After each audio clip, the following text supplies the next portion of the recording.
Hello लोगोफोर बरायबाय बड' जब इनफो YouTube चेनेलाव बिग आपडेट बेनो जाबाय Guwahati high court grade 3 237 post LDA कपिस एडमिट रिलिज खालामबाय नोंथांमोना डाउनलड खालामदो अके तो एग्जामा जागोन 22 मेआव आरो लोगोसे मोजां खबरा बेनो आसाम पुलिस फाइनाल रिजाल्ट गाबोन एबा 11 मे जानाय लोगो लोगो नोंथांमोनाहाय रिजाल्टखौ मोनसिगोन नोंथांमोननि खाफालाव बयनावबो साख्रि जासिगोन जायफ्रा सिलेक्ट जाबाय गासै 9000 अके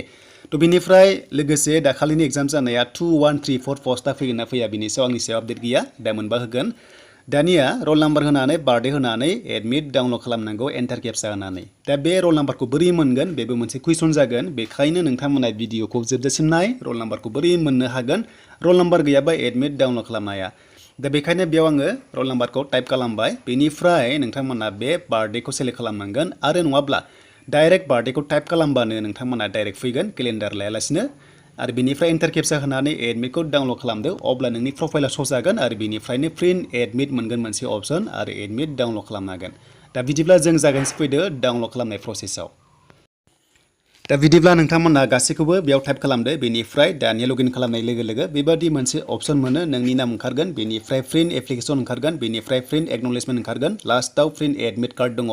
बे नोंथांमोना एडमिट कार्डआव क्लिक खालामनाय लोगो लोगो थ' एडमिट डाउनलड जायो अके दा नोंथांमोना बेखौ मिथिबाय एडमिटखौ डाउनलड खालामदो लिंकआ डिसक्रिपसनाव एभेलेबल दङ स' नोंथांमोना रोल नाम्बार नायनाय आरो एडमिट लिंक गासैबो दङ स' दानिया रोल नाम्बारखौ बोरै कालेक्ट खालामगोन जों दानिया नायनोसै फैदो लोगोफोर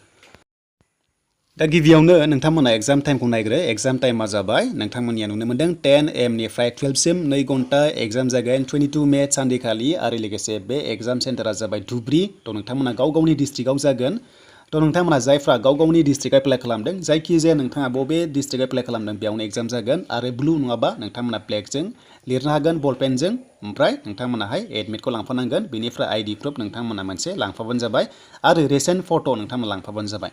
दानिया रोल नाम्बारखौ बोरै नोंथांमोना मोननो हागोन बे लिंकआ डिसक्रिपसनाव एभेलेबल दङ स' नोंथांमोना बे गावगाबागाव डिस्ट्रिक्टआव टाइप खालामनानै रोल नाम्बारखौ बेनिफ्राय लाना फैनो हायो दा बिदिब्ला आंनि क'क्राझारनिखौ बेयाव नायनोसै लोगोफोर नायदो स' नोंथांमोना क'क्राझाराव बेबायदि मोनगोन बेयावनो रोल नाम्बार एप्लिकेसन नाम्बार दङ आरो नोंनि नाम बेनिफ्राय फादार्स नेम बा गार्जेन नेम बेयाव दङ अके गासै क'क्राझाराव दङ गोबां रोखोमनि बेयाव 500नि बारा दङ स' नोंथांमोना जायफ्रा रोल नाम्बार मोनाखै बेबायदि फैनानै एडमिट डाउनलड खालामदो बिनिफ्राय आसाम पुलिसनि रिजाल्टआ नोंथांमोना गाबोन ओंखारसिगोन आरो एपइन्टमेन्टआ नोंथांमोननिया 14 मेआव फैसिगोन लोगोफोर कनस्टेबलनि